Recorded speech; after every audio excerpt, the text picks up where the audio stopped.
Hello, everybody, and welcome back to Pro Wrestling Sim in the 2006 and Beyond mod, aka Extreme Revival. This is episode, oh golly gee, what episode is this? I think it's episode 6 off the top of my head. I have no fucking idea. I don't know, I'm gonna check real fast. This is in fact episode 6, I was right, look at that. Yeah, welcome back. As you heard, Bill is with me, in fact. Hello. Who was supposed to be kind of a guest star throughout this series, but has become a regular co-host. I figured this is how it was going to play out. Yeah, I'm not too shocked. And if you missed the last episode, of course, it's actually a pretty important one, as we did our second pay-per-view in this run with Vengeance 2006, the Raw exclusive pay-per-view. And by Raw exclusive, I mean it was mostly Raw. I mean, there was a little bit of ECW influence on that show, but I guess We're sticking as exclusive as real WWE was. yeah, at least I mean, yeah. The spoiler alert: the exclusive pay-per-views will have a bit of leeway because with ECW only having the two pay-per-views, besides the big four, it's kind of sometimes I'm gonna want to squeeze some big ECW matches in on pay-per-view. So I can see that, especially with having a 2-hour ECW show instead of the 1 hour that they were doing. yeah. So I'm gonna. I have a kayfabe reason that will come up later as we go through the series, but we'll save that. And I was gonna do something. I was gonna show Vengeance. Let's go to. Where is it? Event history. There it is. By the way, new user interface in this game. There was a small update. There is now momentum in this game. It says small update, but it's actually pretty big if you think, kind of big if you think about it. There's momentum added to I'm the game. guessing small update is based on the amount of work on his end rather than the changes it made to the game. Yeah, probably. So Because adding momentum probably wasn't too difficult. yeah, there's momentum in the game, and there's a sandbox mode, and as you can see, the UI is all changed about too. There's not drop down menus anymore. It's all on the side, which I mean still looks slick in its own way. I mean, I don't really have any opinion one way or the other. But It's a little better to have it all visible from a user standpoint because you might not be aware of some of the menus unless you go looking for them, whereas this way they're all right in front of you. yeah, I mean it is even more user friendly now technically, which is this is the most user friendly book and sim pretty much. So it's very on theme. It's very quickly growing into just being the best booking sim because it's not got close to the amount of options and customizability that you get in TW, but it's getting close to hitting that tipping point where the user interface cancels out a lot of the details you don't get in the other one. Yeah. Plus the creator of this game is very in tune with the audience and Oh yeah, he just hangs out on the fantasy booking Reddit subreddit all the time, and it, even if he's not interacting with people, he's reading people's complaints about other games and just making changes to his based on them. yeah, which is pretty cool to have somebody so in Yeah, tune with the I think I'll probably end up picking it up once he adds custom companies and some more match types. yeah. That's fair. That the custom companies not being a fin is one of the big Without negatives custom of that. companies, yeah, without custom companies, I'm not that interested in picking it up because the most fun I have fantasy booking is a completely custom company Yeah, in a real world sim. we both have 92 saves that are big I indicators need to of get that. back to that 92. I got busy with work and other work and haven't been able to do much on it. So yeah, same here. I guess back to 2006 though, which is probably not a thing a lot of people want to do, but anyways, 2006 isn't the worst year of wrestling. I It's mean, not 2008. it's 2006 is the year that had the biggest impact on me as a wrestling fan, aka why we are here doing this series. But yeah. I'm going to stay really quiet about what era has had the most impact on me as a wrestling fan because they pertain entirely to when I was 10 years old.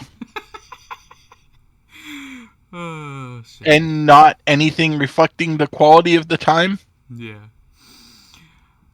But with that, I'll just leave it at Bret Hart is my boy. yeah. I mean, And I don't mean that in an OSW way, but Bret Hart's awesome.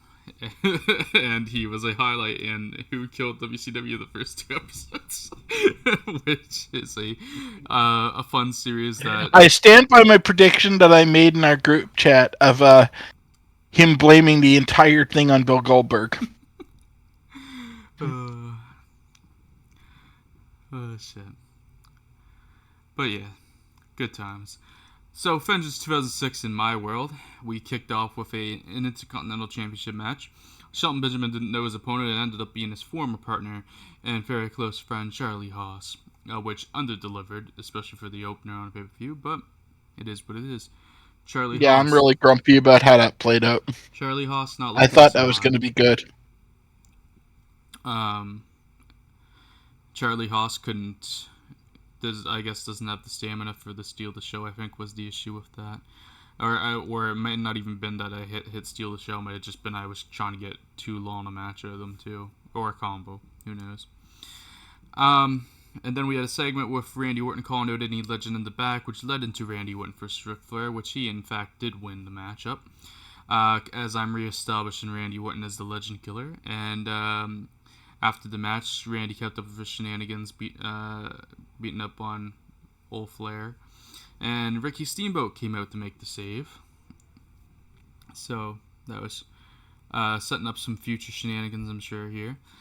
We've got the World Tag Team Championship match, which was set up the past Monday night, which saw the return of D-Generation X taking on Nikki and Mikey of the Spirit Squad, in which they won the tag titles for the first time in their careers and history teaming together, which is a different alternate reality to real life, which they didn't win their first titles until 2009 together.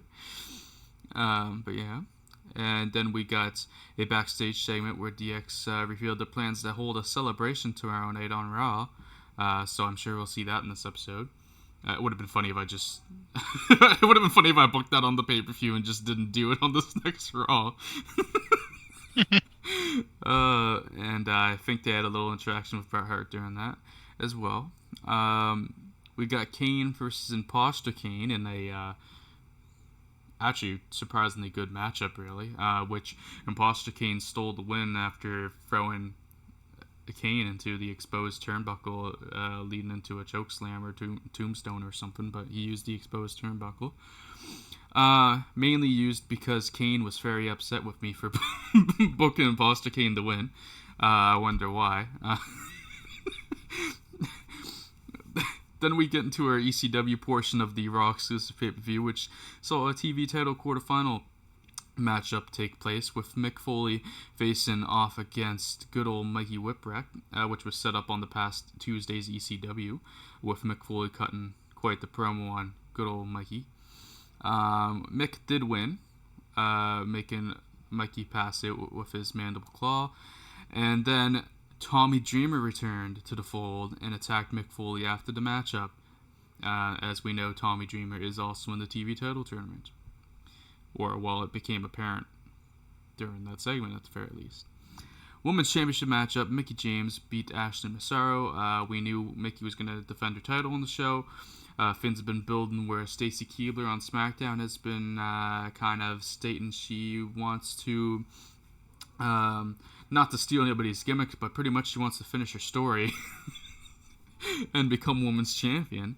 And Mickie James... Tune in next SmackDown where she gets a hideous neck tattoo. And Mickie James responds to that here in an interview after the matchup where she states that she is the number one woman, and the fact that she is champion shows that, and Stacy can try all she wants, but she will never take the title while she holds it, that type of deal. And then for the main event, in a beautiful, fantastic, 100% main event, which I kind of keep forgetting until I see it every time, is the dual championship, dual world title main event for the WWE and ECW world titles. John Cena versus Edge versus Rob Van Dam, which in fact Rob Van Dam does retain his titles after some huge bumps taken from his opponents. So yeah, pretty solid pay-per-view. It was a 79 overall, and for more in the moments storytelling and stuff, go back and watch that episode. But anyways, I guess before we get into Heat and Raw, a little deviation quickly since we're not too far in yet. Let's just go have a fun look at the what tab am I looking for here? Let's go look at. I looked at this on my own, but it could be just to look at it together, I guess. Let's go look at the annual awards and rankings so far. So, match of the year. It's just a top 10 of each, and there's only really a couple of these to look at. So match of the year so far is, of course, that main event we just talked about with that beautiful 100%. So, I mean, that already might be the match of 2006. We'll see what happens, though. I can see it holding its position. Hundreds are easier in this game, but they're still not easy. Yeah, I could see it holding the position, but you never know. There is many months still ahead, so who knows? I wonder how it picks between ties. Like, is it just random, or does it have like some internal measure of which one's actually better? That's what I'm curious to see. Like, I wonder if this one would topple a Never 100% that didn't have as many gimmicks. Or if the other one would topple it because of more pure wrestling. Yeah, that's what I'm curious to see if we have that scenario play out. Because I know if I was the judge, I would pick the one with more pure wrestling over the one with more gimmicks. Yeah. I'm not anti-gimmicks in wrestling, but it's just more important. If I have to have a tiebreaker, it is a wrestling show, not a stunt show. Yeah, then that's fair. The number 2 matchup of the year so far is Edge versus Ric Flair from a Raw we've previously done, 90%. By the way, number 3, and there's a common theme here if you haven't noticed. I was just going to say, I'm noticing a trend. Edge and Mick Foley versus Terry Funk and Tommy Dreamer, which was the main event of the first Raw of the series, I want to say. No, it was One Night Stand.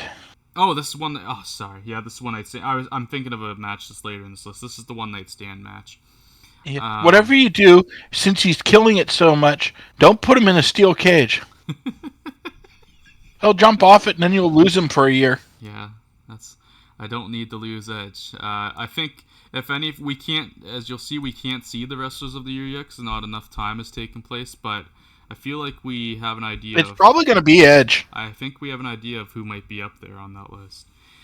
Number 4 is The Undertaker from King Booker, which we just saw take place in the main event on the last SmackDown that we did, which got a big old 86, so that was nice. Then number 5 was AJ Styles versus Samoa Joe, unsurprisingly and very much deservedly, I'm sure, from an HBO I'm surprised that was this far down this list. Yeah. Like, an 85 match is actually bad for those two in 2006. It might be partially because of the size of the company or something. Yeah, I'm guessing ROH just doesn't have the exposure. It probably caps at 90. Yeah. Generation Next. Because here's another one that should be pretty high. Generation Next versus Alex Shelley and Samoa Joe from Best in the World, which was the pay-per-view they just had the same night we had Vengeance. Kurt Angle versus Randy Orton from One Night Stand. Kind of forgot that was so good. Of course, unlike real life, I didn't continue that feud after One Night Stand because I kind of wanted to end it off with Kurt getting the big win, unlike real life. So, yeah. Since it was kind of about him establishing a bit of dominance going into his ECW run. That's how I felt. Shelton Benjamin versus John Cena at number 8 from the What the fuck is that picture of Cena? Yeah, the default in the database he doesn't have a picture by default, so it goes to the default database. It doesn't go to the picture you have assigned in your roster, which is a little annoying, but whatever. AJ Styles versus Shima at Best in the World, which was the show, like I said, that just happened, same night as Vengeance. And that saw AJ Styles become the new ROH World Champion because this was for the world title, and there's reasons for that. And then number 10 on the list was Rob Van Dam versus Randy Orton from Raw, which Rob defended his titles in. That was from the last Raw, I believe. The tag match I got the number 3 here confused with, which was with the Edge and Foley match that happened on Raw, where they faced Flair and Steamboat when Steamboat returned. That's what I got confused with at first. But that's matches of the year so far, angles of the year. CM Punk is coming in number 1, 100%. Gonna be hard to beat, I imagine. It's pretty funny though because that angle is mostly just promoting him. That was the It's not even like actual building to something. It's just promo packages on CM Punk. Yeah, it was the first of 2 that vignettes that came on Punk. I get that the game can't differentiate, but that shouldn't be eligible. Yeah, it's fair enough. He does get number 3 as The, well. As the match should be John Cena challenging the John Cena Edge RVD match, because that's an actual segment, not like a video package. Yeah, number 2 here, as Bill's alluding to, is when John Cena, Brood John Cena, after his loss the previous night at One Night Stand, said how he wants his belt back and how he will claim vengeance. To play on words like a nerd. Then we got number 4, the night after One Night Stand as well. Pretty good night for segments. Where Foley awarded Edge the hardcore title, and they're both co-champions technically. And then they wanted Flair to pick a partner of the choice for the main event, which of course ended up being Ricky Steamboat. Then we got Stacey Wants to Prove Herself on that SmackDown, where she made her claim of wanting to prove herself and become women's champion for the first time in her career, with a big ol' 87. Number 87 with Mick Foley's promo I alluded to earlier from the last ECW, where he talked down, told Mikey Whipwreck how this Sunday was going to work out, and turns out he was right. Heyman welcomed him back ECW at One Night Stand and talking about the consequences of the main event was number 7. Randy Orton cutting a promo saying he wants to prove he can beat any ECW wrestler still in New York the night after One Night Stand was number 8. Paul Heyman, big announcement for next week on the last ECW that we saw with the International Wrestling Night, whatever I called it, is number 9. And then Paul Heyman welcome everybody back to ECW on the debut episode of ECW on Sci-Fi was number 10. And those are the only ones we can see show of the year so far. The best show so far we've done was Raw with an 80, and then last night's Vengeance with a 79, and then One Night Stand. So the pay-per-views are playing their role so far. And with that, we will now go into Heat and then Monday Night Raw. And that will be all we cover today. We'll do ECW and SmackDown in the next one. So, start the show quite simply. By the way, this show is completely auto-booked, if you couldn't tell by the matchups here, so this is going to be a very easy walkthrough. I don't know how this got a 46. A nice opening dud in the for Sunday Night Heat. I mean, the match quality is Heat all the way. Yeah. I don't know how this got 46. Like, how desperate are you to want to watch Gene Snitsky and Kevin Thorne wrestle? I haven't even used Kevin Thorne in ECW yet. In this alternate reality, this is well, of course he doesn't have. He doesn't have the other gimmick that I forget the name of now. Yeah, Mordecai. Excuse you, by the way. Mordecai, yes. How dare you not remember that beautiful gimmick?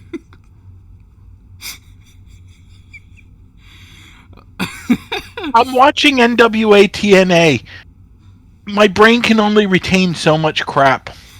That's a bit of an inside joke because I've talked about to Bill before. Ryan was pushing the shit out of Mordecai in a previous save. Yeah, I have a 2004 save. I was pushing Mordecai pretty well, and because I kind of dug the gimmick as a kid.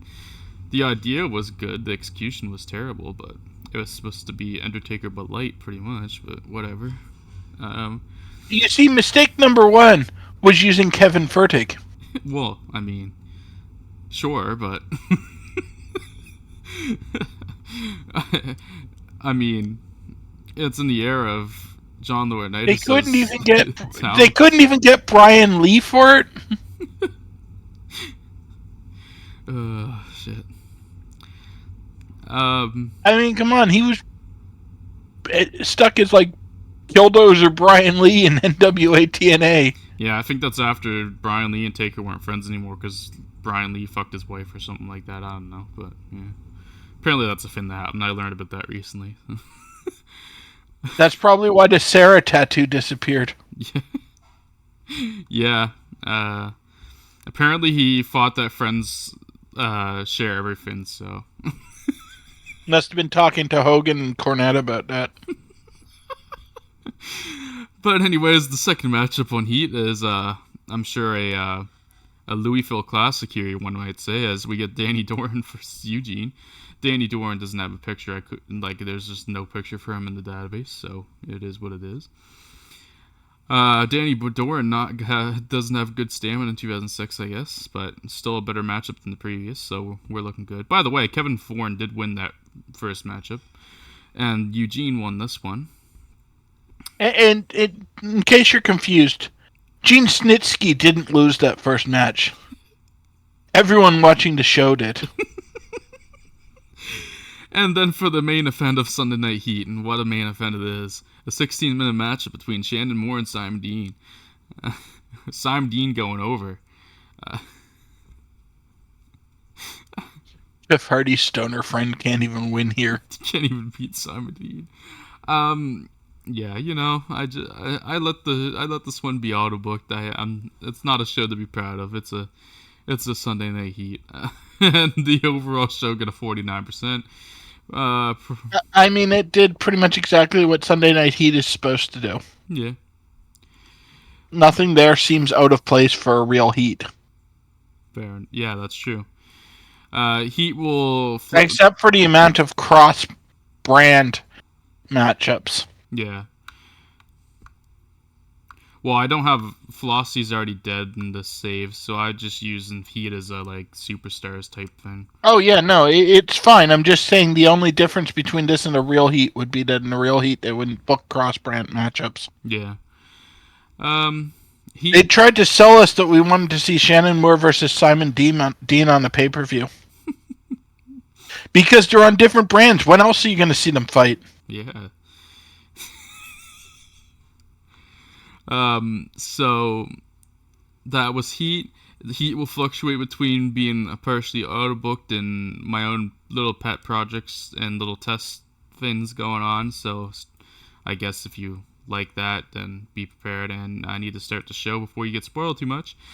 But anyways, let us go into Monday Night Raw with a big start to the show as RVD makes his entrance to the ring to open the show with a pretty elevated crowd.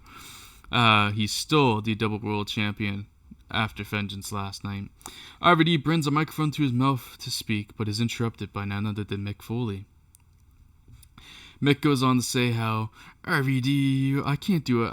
I wish I could do impressions. I want a more... Foley is a tough one to do, even if you're good at impressions. Well, I'm picturing more, Mick is almost leaning a bit of Mankind here in how he speaks with the almost a squeaky tone to his voice. That's what I mean. That voice is so hard to do.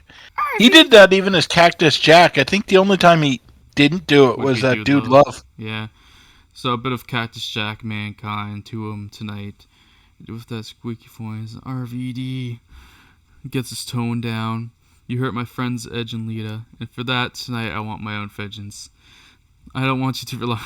I'm really playing on the Vengeance fan a lot, huh? I don't want you to rely on that. Just like WWE would do.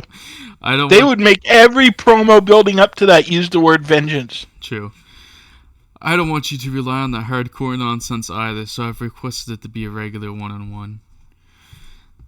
And he's talking about having a match tonight against RVD, of course.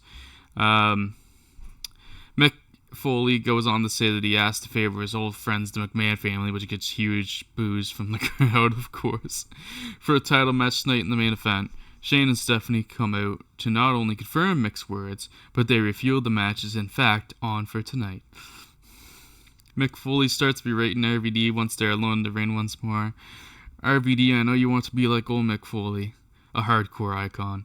But let me tell you, that won't work forever. You'll realize what keeps you on top in this game is the friends you make along the way.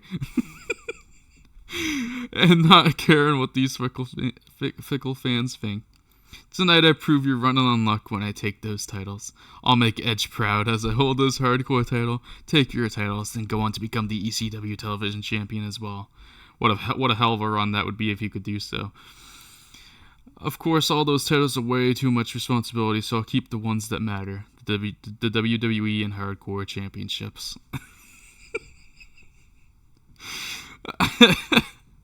Mick goes to leave, but RVD has words of his own. You must be crazy if you think I'm gonna stand here and take all that with no rebuttal. You say I'm a man running on luck, but let me tell you something, Mick. In your prime, you couldn't lace my boots. You used to be an icon amongst your peers, but now you're just Edge's bitch and Lita's errand boy.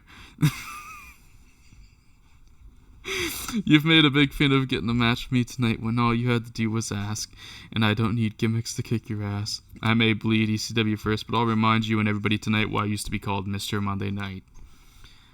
And that's where we leave off. A very not WWE promo from RVD, but that's the transition that I want to be clear around this time, is that this is ECW RVD. This guy can actually talk.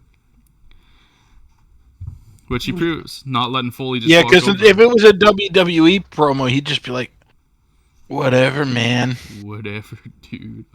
See you later. Yeah. But yeah, everybody did well from this.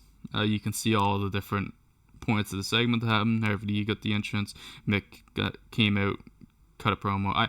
In my head, Mick just comes out, not to his entrance or anything. He just comes out to a ruckus of booze. Then we had the McMahons out. Giving him the old Don Callis, are you? Yeah, pretty much. And then we had the verbal spar between Mick and RVD to end it.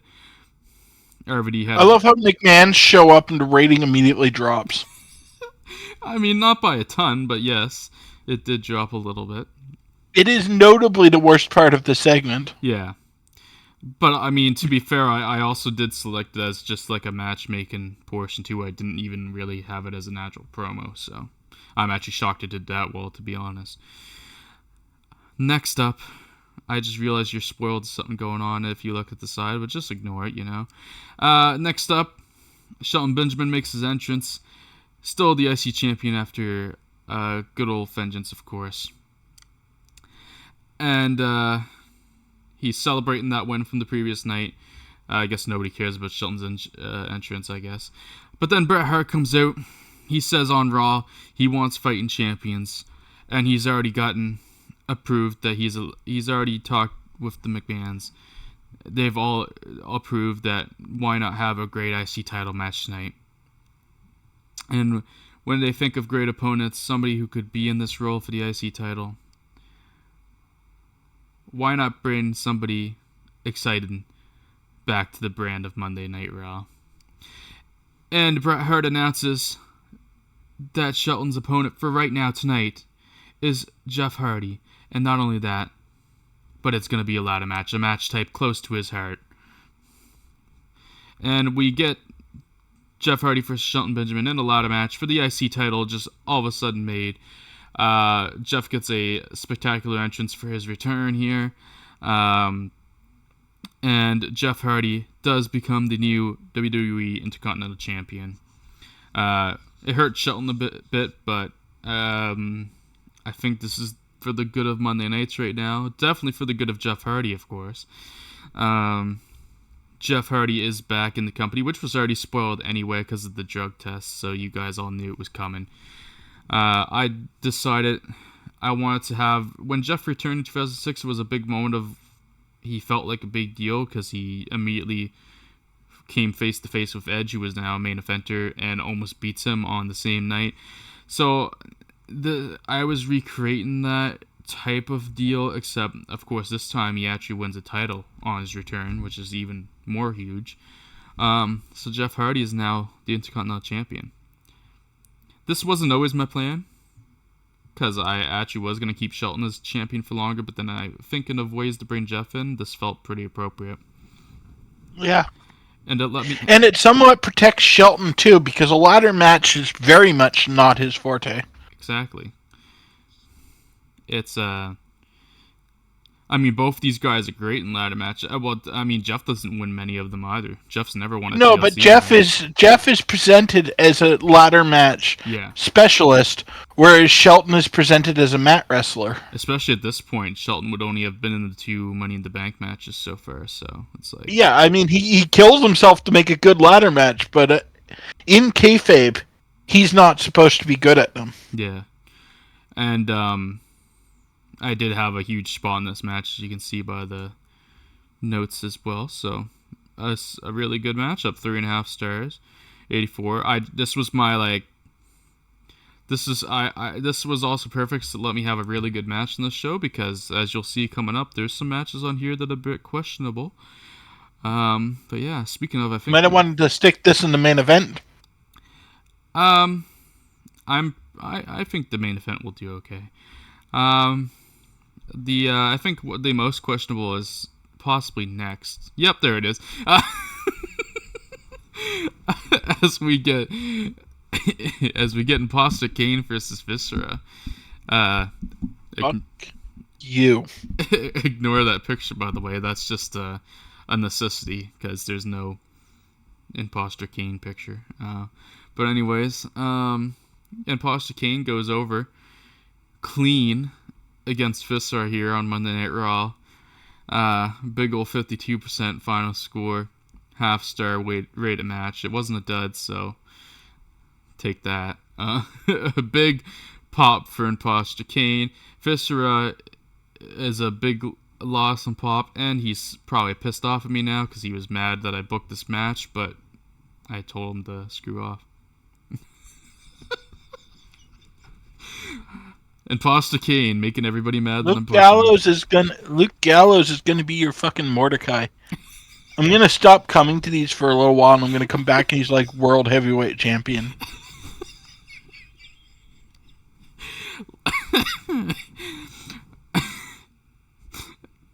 You might notice from here and the rest of the show, noticeably absent is Kane himself, not appearing on this Raw. Next up, we get a backstage interview with Ricky Steamboat, who is asked about standing up to Randy Orton the previous night at Vengeance. Good old Jonathan Coachman being the interviewer, of course. Ricky Steamboat runs down the situation, saying he couldn't just stand by and watch Ric Flair be pummeled like that. And Randy's actions are despicable. And he may be not in his prime, but he better watch out. All that type of thing. And then Ricky Steamboat gets a matchup here on Monday Night Raw in a singles match and faces Rob Conway. That has potential. Another match I didn't have huge confidence in, but I wanted Ricky to get It did about what I expected. I wanted Ricky to get a win. We're doing some big moves with him and Randy feuding here, which I actually think I don't have set up as a feud, and I just remembered that, so I gotta do that after this, I guess. But, yeah. Ricky Steamboat, his first singles match on Monday Night Raw ever, by the way, because he wasn't in the company in the 90s when this first launched. And, yeah, beats the good old goof Rob Conway. That's one of those wild wrestling facts, like the fact that the last time Hulk Hogan successfully defended a world title on pay-per-view was WrestleMania 3. Wow. Yeah, because most of the time he was doing stupid tag main events and shit. He'd either be doing tag main events or winning the belt on pay-per-view, or losing it because he lost it to Undertaker on pay-per-view. True. After the matchup, Randy Orton makes his presence felt on Monday Night Raw here. And just RKO's Ricky Steamboat out of nowhere, to be honest. Lays him out completely. Ricky Steamboat just flat bumps on his stomach and just friggin' it's just like goes out like he's been killed. And Randy kind of taunts. We quickly get some guys running down to hold Randy back from doing any more damage. And yeah. Honestly, this Raw is underperforming for me so far besides that ladder match. So the opening segment was good as well. But let's see what happens next with DX's celebration. They won the tag team titles. They have a huge, big old entrance, which does well to celebrate their win and being tag champions. Then they celebrate on the mic and talk for a little bit. And then good old Bret Hart just comes out and is like, alludes to what he said earlier with Shelton Benjamin saying how he wants fighting champions in Raw. And, well, I think we should have a title defense.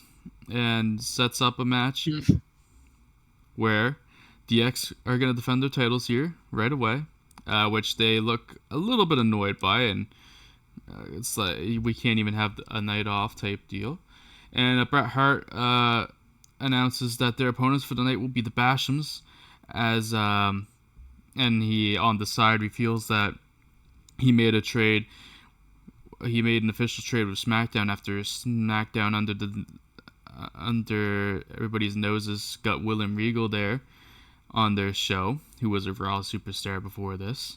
And Bret Hart stepped up to make things right and get Raw guy back and got Doug Basham, I believe was this. Please tell me you didn't not have the ladder match main event so you could main event a Basham's match.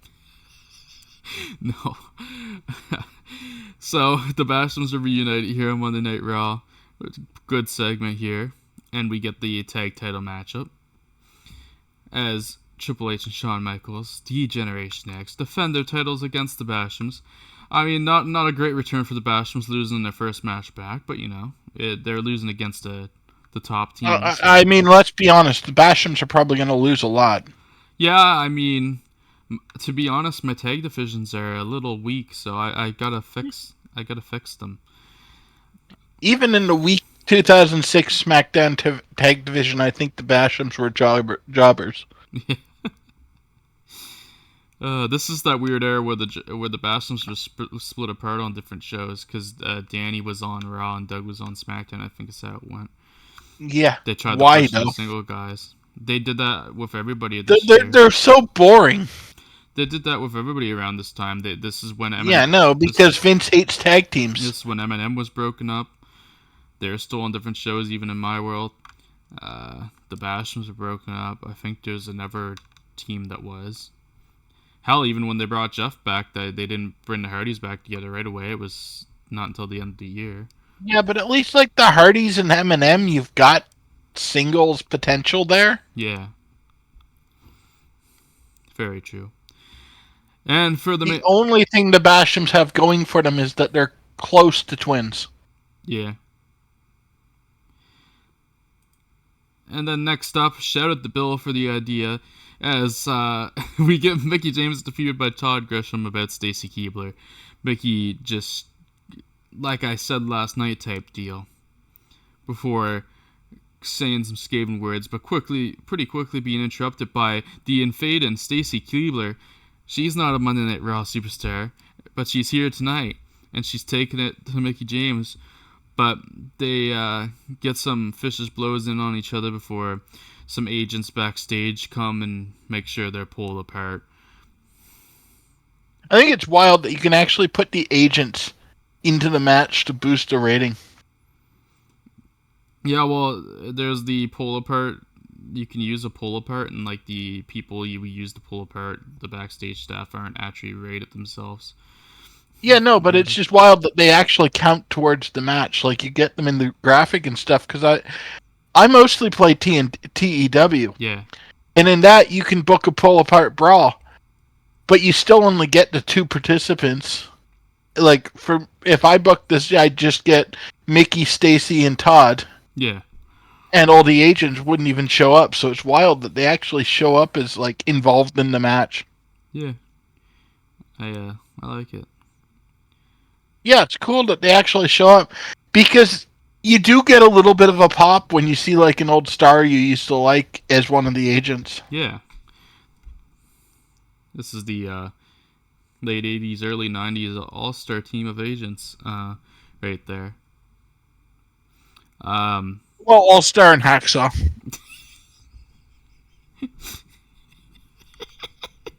You got that in there. I might still be mad that Hacksaw showed up on a TNA show I was watching recently. I had different plans for the woman on this Raw originally, but then Bill gave the idea of having Stacy and Fade, and I completely stole it. I completely stole that as soon as Bill said it. So on the last episode. The best thing you could have kept quiet about that because I completely forgot I said it. I'll give you credit. You're not. You could have taken all the credit for that, and I would have never even known. I would have been sitting there like, "Wow, that's such a good idea. I would have done that." You may not be technically booking anything here, but you had that idea. I'll give you some credit. It's not like I'm gonna shut up about my booking idea. It's just because you're the one doing it. No, just because you're the one doing it. I mean, I can't shut up about what I think about Tony Khan's booking. I'm not shutting up about yours. Fair enough. You at least might listen to me. True. And I can't bribe you either, unfortunately. If I could bribe you, you'd be enjoying the Imposter Kane run.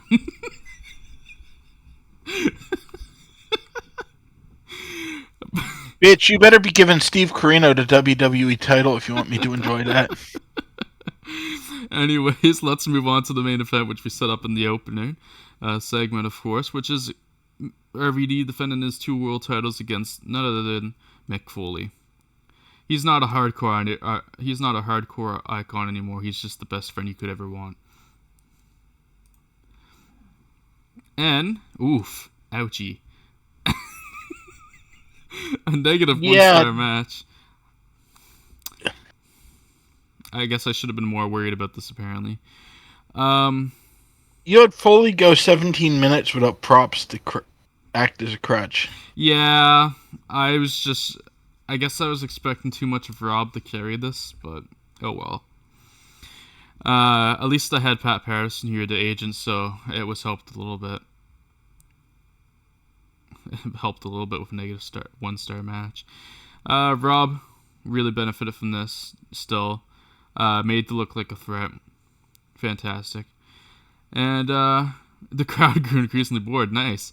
Yeah, Mick Foley just really brought this one down. Sounds like a post-retirement Mick Foley singles match without weapons. Yeah. I've watched TNA. I mean, I'm playing on the WWE were smart enough to not put him out there by himself. But I've seen what happens in a company that does. Yeah. Well, this was a very... And apparently so has this mod maker. I just came up with the Mick and Rob thing for a one-night program. Thankfully, only a one-night program. I mean, it probably would have worked in real life because the draw of seeing Mick Foley versus Rob Van Dam would have drawn a lot of people. Yeah. And by the time they realized it was bad, it was too late. They've already watched most of it. Yeah, exactly. I mean, Rob defends his title successfully here, so Mick Foley won't go on with those grand plans of being holding 4 different titles. I mean, he was going to throw out 2 of them anyway, but whatever. He was going to say fuck those ECW titles. I'm playing on the anti-hardcore stuff, a bit of anti-ECW in general with Mick Foley, and that's why we set this up to be regular singles. He's very much a schmuck and like, oh, my best friend Edge, all that stuff. Trying to get very much... I'm trying to expand on the 2006 Mick Foley. Yeah, I wonder if you could have gotten a better rating if you played Mick Foley as a comedy character. Like, really lean into his... Maybe. Like, dorky, not remotely hardcore persona. Maybe that's what I should have done. I didn't even think of it, though. Just when you were describing his, like, doing the anti-hardcore stuff, that would have been a good way to have him crutch. Like, have him, like, try to start the match with Socko. Yeah, it's a bit of his... Well, that's what I'm like. He's very much more... He's more corporate, more...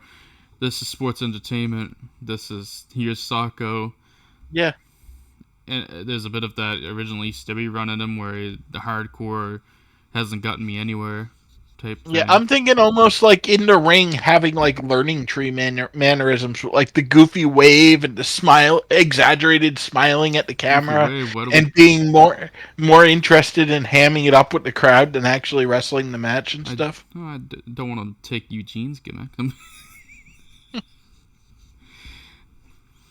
with the goofy Wait, wave. Eugene, it's sincere though. True.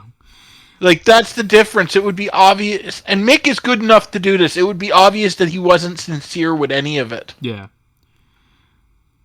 Well, at least mixed wrestling skill might be weak in this mod and weak in 2006, but he does have the psychology still. I Yes, made they've this just match go a bit too accurately long, captured his knees. and his stamina. Yes, his knees and his weight. I was being nice and only focusing on the knees. Yeah. But yeah, I mean, this was very much this was more of a story show than a wrestling show, if you couldn't tell. It's a Raw after a pay-per-view. Yeah. And this is actually pretty good for it. You put a lot of stuff people would actually want to see on it. Yeah. Let's, I guess, end the show and see the overall segment here. Still got a 72, so hell, I'll take it. Thanks for the... I don't think main events matter as much in this as they do in TW. I think it's more of what technically it probably should be in over. It's like it's more of an overall thing because I'm used to like the product I book in TW tends to like heavily care about the opening match and the closing match, or the opening segment and the closing segment. Yeah. So you just like I would have booked the ladder match in the main. Ladder match in the main and stuck Mick probably opened with Ricky and Rob. And then just had Foley and RVD somewhere in the middle. I also wanted to point out that I don't know if my co-host has noticed, but I've been actively trying to book the shows differently from each other.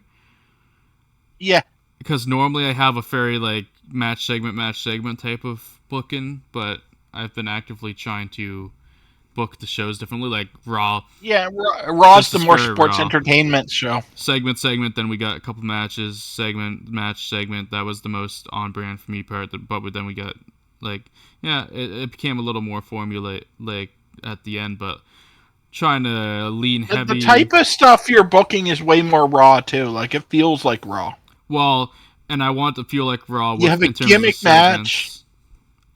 You have a gimmick match. Yeah.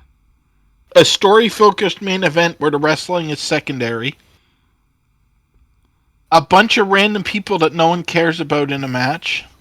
Sorry, Viscera. Don't sit on me.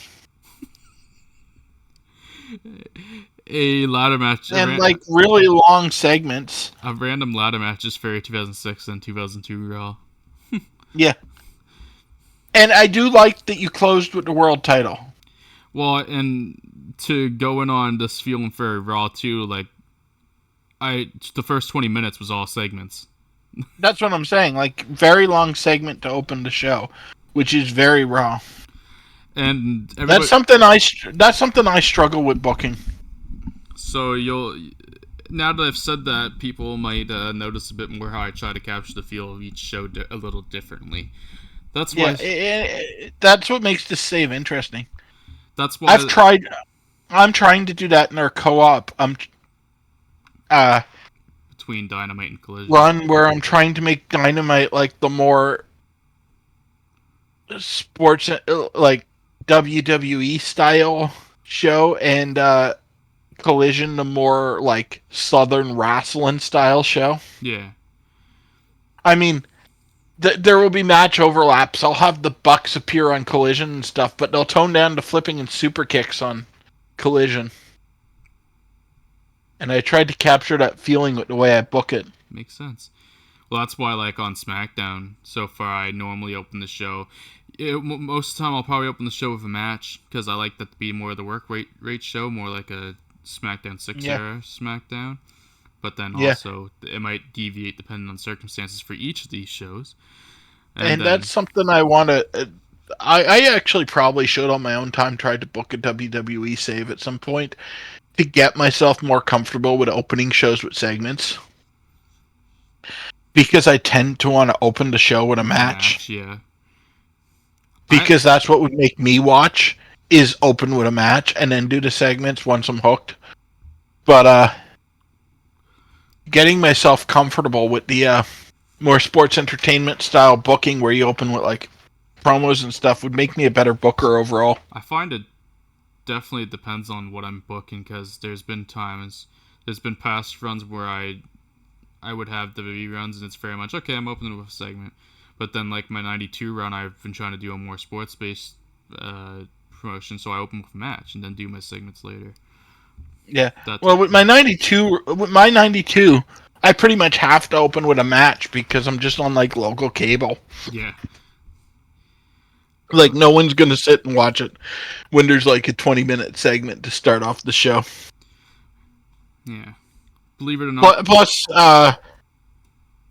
because my roster's so limited, I'm having to embrace the game element of it more than I necessarily would with a larger company that had more of a safety net to it. Yeah. And so I'm having to try to actually like make sure that my key matches are positioned in the right place to pop the biggest rating possible. Fair enough. Believe it or not, this show did still gain popularity. Yeah. That's cool. Now, if that fucker Bam Bam would just come back from Japan so I can have the cage match I've been advertising for 2 months. I love that we keep making references as if anybody will. Nobody's ever seen those runs at all. No, but I am playing the bitterness for comedy somewhat with that fucker. I am mad that it's happening. I'm gonna fire him after that fucking cage match. I had big hopes of. Obviously, no one knows because this is a personal save, but I had big hopes of Bam Bam taking the title off Vader in a steel cage, and I actually pre-booked it. And I knew I was sharing him with New Japan, but he never went to New Japan. As soon as I played pre-booked the cage match, he's worked New Japan every week when I'm taping my show. That was an ultimate get fucked moment. Noah and ROH also held shows last night. And let's see the summary of Heat and Raw, I suppose. We drew 9,088 fans. So they weren't there for Heat. They definitely weren't. It's weird how it makes like it's weird how it pre-books a different arena for Heat and like has a different expectation of audiences, but then it actually does fix itself and it holds it in the same arena like it should. I find that interesting. Anything that's probably just an early access that might thing. Get fixed eventually. Yeah. Okay, pretty average shows for those two, but yeah. The ROH show looked decent. Yeah. Noah had Kenta on it. I mean, let's be honest, 2006 Kenta would have been good. Yeah. Oh, yeah, that would have actually been a good main event for ROH. I don't think I want to watch Chad Kohler versus that's what I was thinking. Jimmy Rave. Oh, that's a hell of a main event for Noah. For the yeah, that is a sick... The multi-man actually looks good, too. Like, I have to remind myself, it's 2006 Kenta. Yeah. Well, this episode went a little longer than I expected, but I threw some extra stuff there on the start that I've kind of want to get on recording a little bit. But next time we shall return with ECW and SmackDown both. I won't have any extras to go into that time, so we'll just get right into the show. Of course, we already teased from the last ECW that next ECW is International... Oh, what did I call it? International Wrestling Showcase Night or something. So we're going to have some talent from Mexico and Japan spotlighted so we can see those different types of... You could burn some bridges and call it the International Wrestling Grand Prix. Yeah, I mean, I'm not allies with New Japan, so I technically could. You never will be after that. No. And I hitched my horse to Noah. It would be like you'd get a response similar to if you send Okada to TNA in 2010. And purposely, by the way, I think I did talk about this in the episode that I had Masawa on ECW there, but the Allies ship with the Allies ship with that I have for ECW. It's more of a ECW is allies with Noah and AAA. It's more that I'm playing on the very original ECW. Like, we're gonna spotlight the best talent that we can from different parts of the world and get these different types of wrestling on TV type deal. So it's more of an ECW has an allyship with those companies than WWE as a whole. Which was Makes probably kind of sense. obvious, but I mean, hypothetically, of course, WWE technically in this world as a whole does have the allyships, not partnerships, but like it's more of in story, it's more of an ECW thing. That's what I'm getting at. So stay tuned for those in the next episode, and I don't think I have anything teased for the next SmackDown other than the battle royal to decide who the second contender is for the triple threat match that's going to take place at the Great American Bash. So stay tuned to find out who that is. Anyways, we'll get out of here now. Hope you all enjoyed. Please like, subscribe, comment, even share if you'd like to, and we'll see you all in whatever comes next.